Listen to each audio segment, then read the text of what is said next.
Laetitia et bienvenue sur une chaîne dédiée à toutes les prothésistes ongulaires. Aujourd'hui, je suis avec Kristina Milenowska qui est formatrice et distributrice à Marchand-Famenne. Bonjour à tous. Aujourd'hui, Kristina va nous présenter une déco nail art. Qu'est-ce que tu vas nous présenter aujourd'hui, Kristina? Donc aujourd'hui, je vais vous présenter des donuts car j'aime les choses. Ok, donc c'est parti. Excusez-la, c'est sa première vidéo, mais c'est parti pour une réalisation de nail art en art gomme avec Kristina. C'est parti. Non, hein, s'il te plaît, t'as vu ma tronche?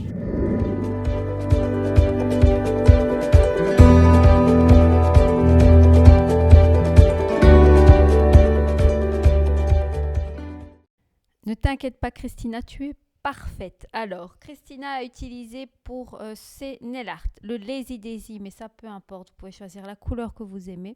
Le art gomme blanc, là aussi, si vous aimez les art gomme colorés, c'est tout aussi bien. Par contre, vous avez besoin du liquide gélastique pour travailler l'art gomme. On a pris la gamme Arte Brillante, qui sont des gels qui sont sans résidus collants, idéal pour le nail art. Et nous, on conseille beaucoup le Mocha parce qu'il est intéressant pour vos ombrés. Alors, après avoir appliqué le Lazy Daisy et le Super Matte, vous prenez de l'art gomme et là, vous choisissez la quantité désirée. Donc, je veux dire, ça dépend un peu de votre gourmandise.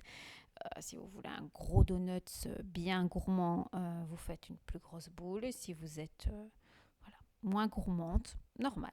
Avec le dotting, vous créez au centre de votre boule un tout petit trou, donc un trou que vous venez travailler. Donc vous faites avec le côté petit ou grand, ça peu importe encore une fois la boule de base que vous avez choisie. Et avec le pinceau 3D, vous allez le rendre gourmand. Ça veut dire que vous allez, avec le côté du pinceau, remonter les bords pour le rendre plus vrai.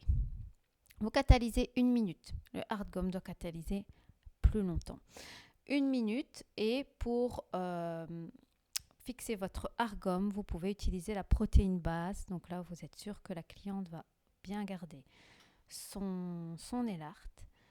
Et vous catalysez également. Alors là, on a mélangé le Mocha avec la Tip Top pour créer un ombré et venir faire ce côté doré, donc créer une sorte de cuisson à notre hard gum. Donc tous les hard gums peuvent se peindre. Du coup, ça permet de réaliser pas mal de nail art. Quand je dis hard gum ou plastigel, c'est la même chose. Donc voilà, vous catalysez. Et là, avec le Mocha pur, il est idéal pour donner vraiment cette impression de coulis de chocolat. Et là, encore une fois, c'est vraiment selon votre imagination. Ça veut dire que vous pouvez en mettre proprement, en mettre de manière, ou donner un aspect que c'est un peu plus coulant, que le chocolat a coulé sur votre tips. Ça vous laisse pas mal de possibilités. Donc là, elle a réalisé du chocolat en haut.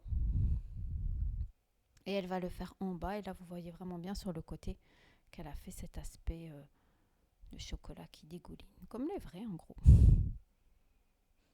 Donc voilà, en haut et en bas. Donc les Arte Brillantes, je rappelle, ce sont des gels qui sont sans résidus collants. Du coup, ça vous permet de faire vraiment vos nail art à la fin. Et par la suite d'être tranquille tout simplement, pas devoir recouvrir de finition. Là, avec d'autres couleurs de votre goût, toujours en Arte, on crée les petites granules de couleurs aux couleurs que vous désirez, et les petits morceaux de sucre. C'est des tout petits morceaux de sucre pour terminer le nail art. Et voilà le hard gum, donc notre donut qui est terminé. Donc vous voyez, c'est très très facile comme déco. Et là, regardez toutes les fantaisies que vous pouvez faire. C'est vraiment selon votre imagination. Si vous voulez suivre Kristina, je vous invite à la suivre sur son compte ici, qui est son compte Instagram. Et ici, vous avez ses coordonnées si vous voulez la suivre ou suivre une formation avec elle. Voilà, c'est déjà fini pour l'épisode d'aujourd'hui. Donc, merci Christina de m'avoir rendu visite pour cette vidéo. Alors, si vous voulez connaître toutes les coordonnées de Christina, je vous invite à aller sur le site indigonails.be, de taper sur l'onglet Nos collaborateurs et vous aurez ainsi tous ses contacts. Donc, si vous voulez suivre une formation avec elle ou encore vous rendre dans son shop, n'hésitez pas à vous rendre sur la page. Merci à toi Laetitia de m'avoir accueillie, c'est toujours un réel plaisir. N'hésitez surtout pas à m'identifier sur vos réalisations, je me ferai un plaisir de vous aider en tant que formatrice. Voilà, allez, je vous dis à bientôt pour d'autres vidéos. Bisous.